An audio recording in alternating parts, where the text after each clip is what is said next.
They say betrayal feels like a knife in your back, but when it comes from the woman you trusted most, it feels more like poison, slow, cruel, and impossible to cure.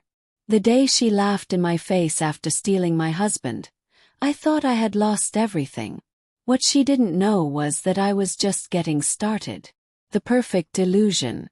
For years I thought I had the perfect life. I was married to Daniel, the man I believed was my soulmate. We had been together since college. Two dreamers chasing a future hand in hand. We bought a little house in the suburbs, painted the walls ourselves, and built memories in every corner. But what made it feel even more complete was her. Melissa, my closest friend.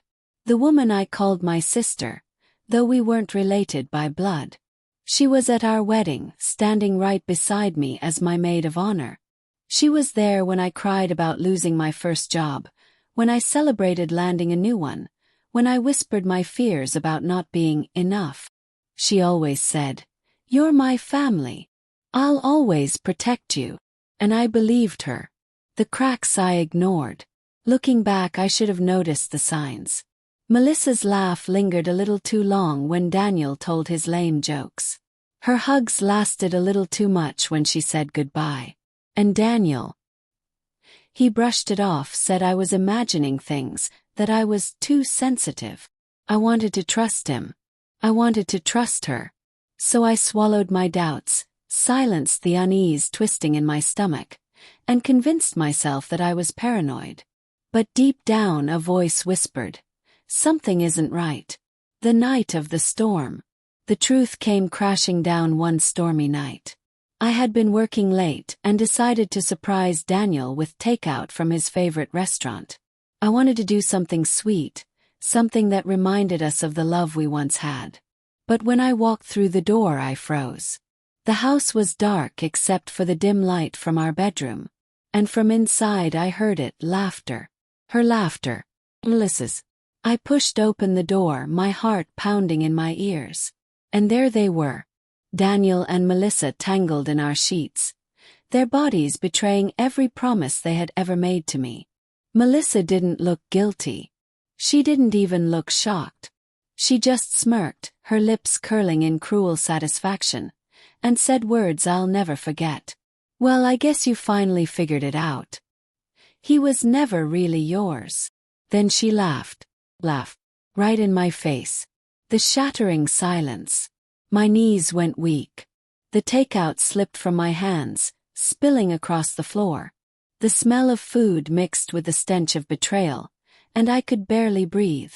Daniel stammered, tried to grab a blanket, but Melissa just leaned back against him, as though she had won some twisted prize. I couldn't find my voice. I couldn't even scream. I just stood there, staring while my world burned down around me. When I finally turned and left the room, my legs felt like they belonged to someone else. After the betrayal, the days that followed were a blur. Daniel didn't apologize. He didn't beg. He didn't even try. Instead, he moved his things out, leaving behind only silence and shattered memories. Melissa, on the other hand, made sure to rub salt into the wound. She flaunted their relationship openly, posting pictures online, leaving me cruel little messages like, "Guess he finally found someone better." And each time she laughed. That laugh haunted me, echoing in my head at night, clawing at me when I tried to sleep. I thought I would drown in the pain. But pain has a strange way of transforming. From pain to fire. First I cried. 4 hours, 4 days. My pillow was soaked with tears, my body weak with exhaustion. But one evening, as I sat staring at the empty spot on the bed where Daniel used to sleep, something inside me shifted. The tears dried. The grief hardened. And what replaced it wasn't weakness, it was fire. Melissa had stolen my husband and laughed in my face. But she didn't know me. Not really. She thought I was broken. She thought I would crawl into a hole and disappear. But she underestimated me. Because I wasn't just going to survive this. I was going to make her regret every smile, every laugh, every cruel word. And when I was done, she would never laugh again. The spark of revenge. I began quietly, carefully. I didn't lash out online. I didn't scream or beg for answers. I played the part of the broken wife, just as they expected me to. But behind closed doors I started planning. Melissa had always been reckless. She had secrets, dark ones she thought I didn't know. But she had trusted me once, shared them with me when we were sisters. And now I would use every single one of them. Because this wasn't just about Daniel anymore. This was about betrayal. This was about humiliation. This was about revenge. As I stood in front of the mirror that night, wiping away the last of my tears, I whispered to my reflection. She stole my husband and laughed in my face. But soon, she will be the one begging for mercy. And for the first time since that awful night I smiled. Not because I was happy, but because I had found my purpose. And Melissa had no idea what was coming. Melissa thought she had won. She thought I would stay broken, hiding in my empty house, crying myself to sleep while she paraded Daniel around like some prize. But she didn't know me. Not really. Because when you push a woman to the edge, when you strip her of everything she loves and humiliate her in the cruelest way, she only has two choices: fall or fight. And I had made my choice. Living like a ghost. The first few weeks after Daniel left, I let the world think I was destroyed. I wore baggy clothes, kept my curtains drawn, and avoided friends who tried to reach out. Melissa watched from a distance, smug and satisfied, sure that I was exactly where she wanted me, defeated. But what she didn't see were the nights I stayed up, piecing together every memory, every secret she had ever whispered to me when we were sisters. She had trusted me once. And now those secrets would become my weapons. Melissa's weaknesses. Melissa had always been beautiful in a reckless, dangerous way. Men were drawn to her like moths to flame, and she thrived on the attention.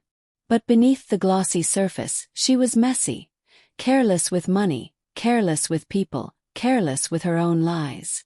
She once confessed to me, over too many glasses of wine, that she had been fired from 2 jobs for stealing. That she had debts she didn't want anyone to know about. That she was terrified of her family finding out about the things she did for extra cash when rent was late. At the time, I had held her secrets like a vault. I was her friend. I loved her like a sister. Now those same secrets were loaded bullets. Step 1. The whisper campaign. I didn't start with anything obvious. Revenge, I realized, is like a good meal. It should be slow-cooked, savored, and delivered when it hurts the most. So I began with whispers.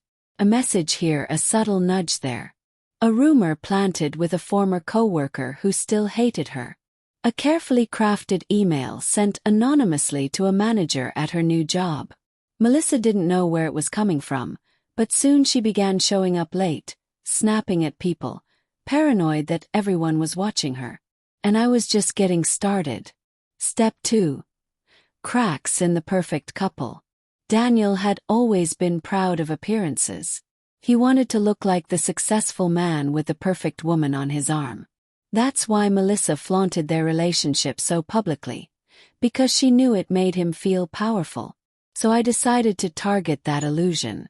I created a fake profile and began slipping little truths into Daniel's messages. Screenshots of Melissa's old texts to other men. Evidence of her flirtations, her recklessness. Didn't take much. Daniel had always been insecure, always second-guessing himself. And soon their perfect love story wasn't so perfect anymore. The confrontation I didn't expect. One evening I ran into them at the grocery store. I hadn't planned it. I had gone there late to avoid people, but fate had other plans. Melissa was holding Daniel's arm, smirking as if to say, "Look at what I took from you." But Daniel's eyes, they didn't shine with love. They were tired, strained, full of suspicion. Melissa noticed it too, because her grip on him tightened like she was trying to hold him in place. And then she looked at me and laughed. That same cruel laugh. "You look awful," she said loudly, drawing the attention of people nearby. Guess he really did trade up. Her laughter echoed in the aisle, stabbing at my chest.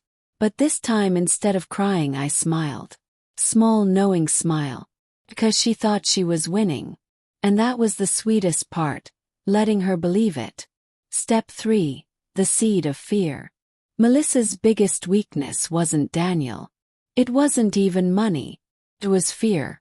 She was terrified of being exposed. So I sent her a letter. Handwritten, anonymous. Just one sentence. I know everything and soon everyone else will too. I left it on her car one evening when she was at the gym. The next day, I saw her outside the coffee shop, pacing, her hands trembling as she lit one cigarette after another.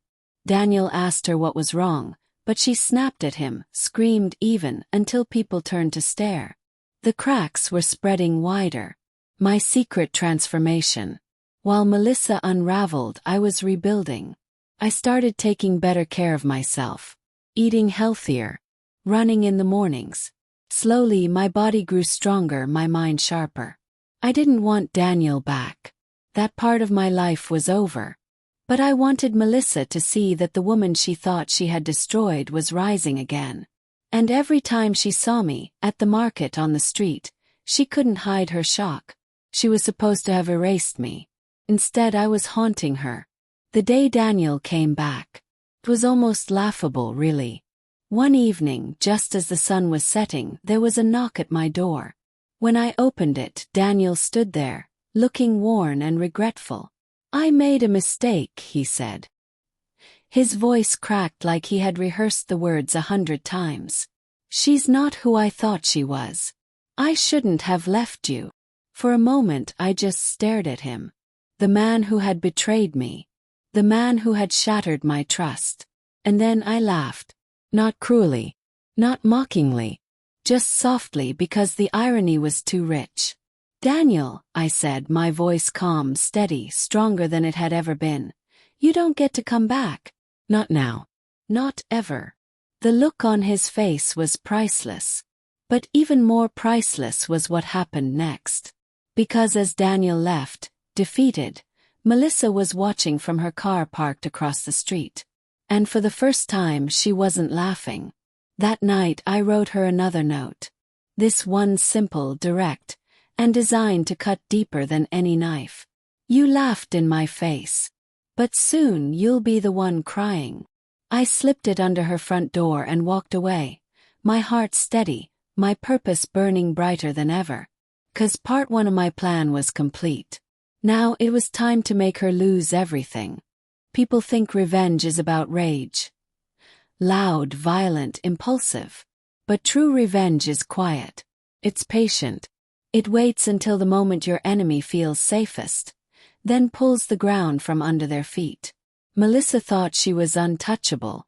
She had Daniel, she had attention, and she still thought she had control. But cracks were spreading fast, and I was the one holding the hammer. The fall of her reputation. Melissa had always been obsessed with appearances. She lived for compliments, for the image of being the beautiful, desirable woman everyone envied. So I started where it would hurt the most. Her reputation. Remember those little secrets she once confessed? The money she stole, the extra favors she did when she was broke, the men she juggled before Daniel? I began leaking pieces of it. Slowly. Strategically. Anonymous accounts dropped screenshots into gossip groups. Old photos resurfaced online. People whispered at her job. Neighbors began looking at her differently. Melissa tried to fight back, posting glamorous pictures with Daniel, pretending everything was perfect. But perfection was cracking, and once cracks appear, they spread like wildfire. Daniel's doubts. Daniel, who once defended her fiercely, was no longer blind. He confronted her in public one night outside a restaurant. I wasn't there, but I heard about it from a friend who saw everything. Daniel's voice had been raised. His face red with anger, accusing her of lying, of sneaking around. Melissa screamed at him, swearing it wasn't true, but the seed of doubt had already taken root. He began pulling away, spending nights at work, scrolling on his phone, his smiles for her fading. I almost felt pity for him. Almost. Because this was the same man who had let her laugh in my face. The trap I set. Revenge is never complete without a trap. Melissa was careless with her phone. I knew her passcodes. She'd once trusted me enough to share them when she was drunk. And though I no longer had direct access, I knew her patterns, her habits, the places she frequented. So I created bait. Fake admirer. A wealthy, charming man who found her irresistible. It wasn't hard. Melissa's ego thrived on attention. Through a carefully constructed online persona, I fed her exactly what she wanted. Compliments, promises, the illusion of someone richer, more exciting than Daniel. She took the bait. Started with messages. Then secret phone calls. Then meetings she thought were hidden. But nothing was hidden. 'Cause I recorded everything. The breaking point. The night I revealed the first recording, I almost felt the ground shake beneath me. I mailed it directly to Daniel. No return address. Just a USB with one file. Melissa laughing flirtatiously, arranging to meet her admirer. Daniel lost it. He stormed into her office, shouting, demanding answers. Melissa, red-faced and trembling, tried to deny it, but the evidence was undeniable. People stared. Her co-workers whispered. Her boss watched in disgust. Melissa's perfect image crumbled in a single afternoon. Her obsession with me. Instead of hiding in shame, Melissa turned her rage toward me. She started showing up near my house, glaring at me, muttering threats under her breath when Daniel wasn't around. One evening, she even confronted me directly in the parking lot of a grocery store. "You think you've won," she spat, her eyes wild. "You're pathetic. Daniel doesn't want you. No one wants you." And then, as if to remind me of the humiliation she once inflicted, she laughed. That same cruel, cutting laugh. But this time it sounded shaky, forced, almost desperate. I didn't respond. I just smiled and walked away. Because Melissa didn't realize something. Every time she tried to hurt me now, she was only proving how much I was inside her head. The final blow to her career. Melissa's job was her last source of stability. After Daniel grew cold and her reputation suffered, she clung to her career like a lifeline. So I cut that lifeline. I anonymously leaked evidence of her past thefts. Documents she once drunkenly showed me, thinking I'd never betray her. I sent them directly to her company's HR. Within a week, Melissa was called in. She came out pale-faced, her belongings in a box. Fired. I watched from across the street as she stomped to her car, tears streaming down her face, screaming into her phone. That night, for the first time, she didn't post anything online. No glamorous selfies. No mocking captions. Just silence. Daniel's departure. Daniel didn't last much longer. He packed his things and left their apartment quietly, too humiliated to face her directly. Word spread quickly. He'd been betrayed by the woman he left me for. The irony was sweet. But I wasn't done. Because Melissa had laughed in my face. And I needed to see her crumble completely. The night of the party. Melissa, desperate to prove she was still untouchable, threw a party at her apartment. Loud music, expensive drinks. One last attempt to remind people she was still the life of the show. I went. Not as a guest, she would never invite me. But I dressed well, confident, beautiful, and walked through the door with someone she didn't expect. One of her exes, a man she had cheated on years ago. He was more than happy to attend at my side, curious about my plan. When Melissa saw me, her jaw dropped. She tried to laugh it off, tried to insult me, but no one was listening. Because everyone's attention had turned to the videos I had just arranged to play on the big screen. A slideshow of her lies, her affairs, her scams. The room went silent. People gasped. Phones came out recording. And Melissa froze. Her face drained of color, her lips trembling. She tried to shut it down, but it was too late. The truth was out, and there was no hiding from it. The silence after laughter. Melissa had once laughed in my face. But that night, surrounded by whispers and judgment, her laughter was gone. She stared at me, eyes wide with shock and hate. Her lips trembling as if she wanted to scream but couldn't find the words. For the first time, she was the one speechless. And I simply smiled. Because revenge, when delivered at the right time, doesn't just break your enemy. It silences them. That night, as I walked out of the party, I felt a strange calm. I had taken back my power. I had made her pay. But something in me whispered, this isn't the end yet. Because Melissa wasn't the kind of woman to disappear quietly. And if I had learned anything, it was that the most dangerous enemy is the one with nothing left to lose. They say revenge is sweet. But what they don't tell you is that it's also dangerous. Because once you taste the power of watching someone who wronged you crumble, it's hard to stop. Melissa was already on the ground. Her job gone, her reputation shattered, her so-called perfect relationship with Daniel destroyed. But still, I wasn't satisfied. Not yet. Because Melissa had done more than betray me. She had laughed in my face, humiliated me, made me feel like I was nothing. And until she felt that same humiliation, raw and unbearable, my revenge wasn't complete. The aftermath of the party. After the night of the party, Melissa disappeared for a while.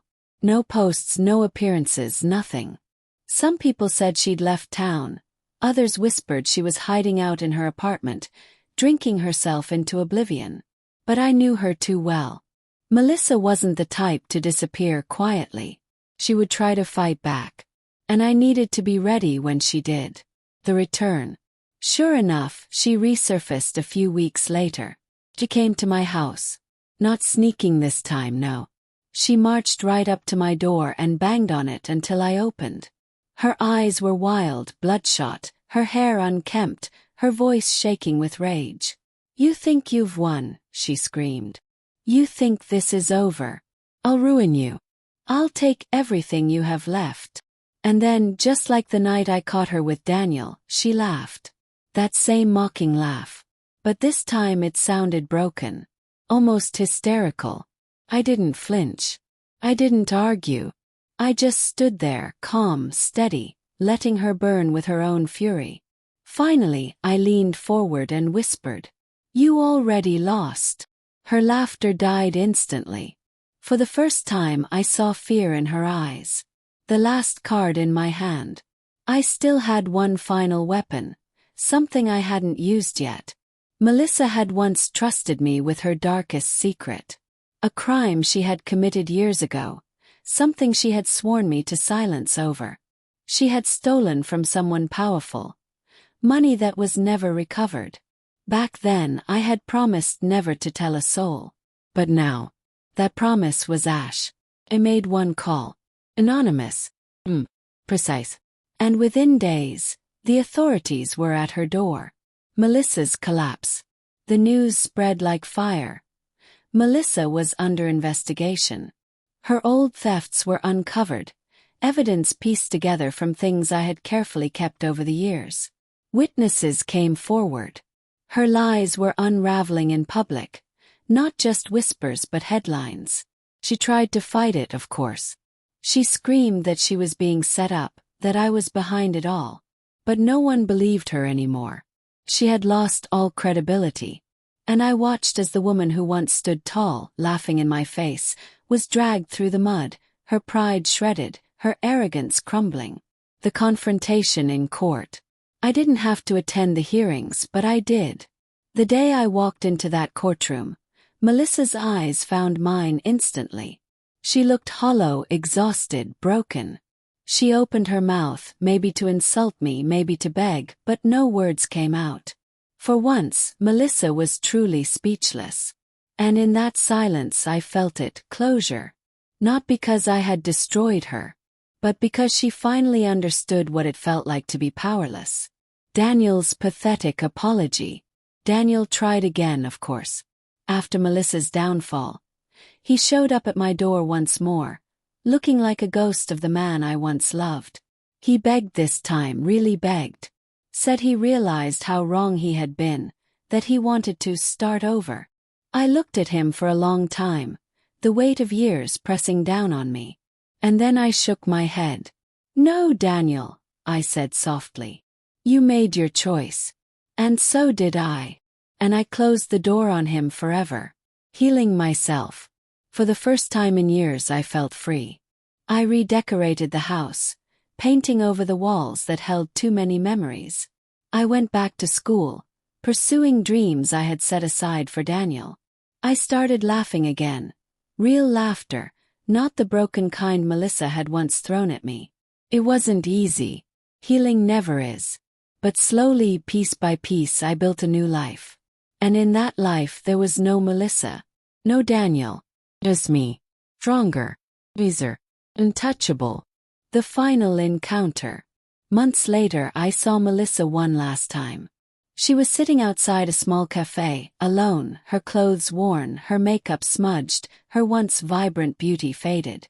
People walked past her without a second glance. When she noticed me, her eyes widened. For a moment I thought she might scream or laugh or try one last cruel remark. But she didn't. She just looked at me, her lips trembling, her eyes filled with something I had never seen in her before. Regret. And then she turned away, unable to face me. That was the moment I knew my revenge was complete. Not because she was ruined, but because she couldn't even look me in the eye anymore. Betrayal changes you. Carves scars so deep they never fully fade. But it also teaches you something important. That you are stronger than you think. That no matter how much someone tries to break you, you can rise again. Fiercer, sharper, and unstoppable. Melissa stole my husband and laughed in my face. But in the end, it was her laughter that died. And me. I walked away stronger than ever, with a smile that wasn't born of revenge anymore, but of freedom. If you found yourself hooked until the very end, don't forget to like this video, share it with someone who loves a good twist, and hit subscribe, because more shocking emotional stories are coming your way every day.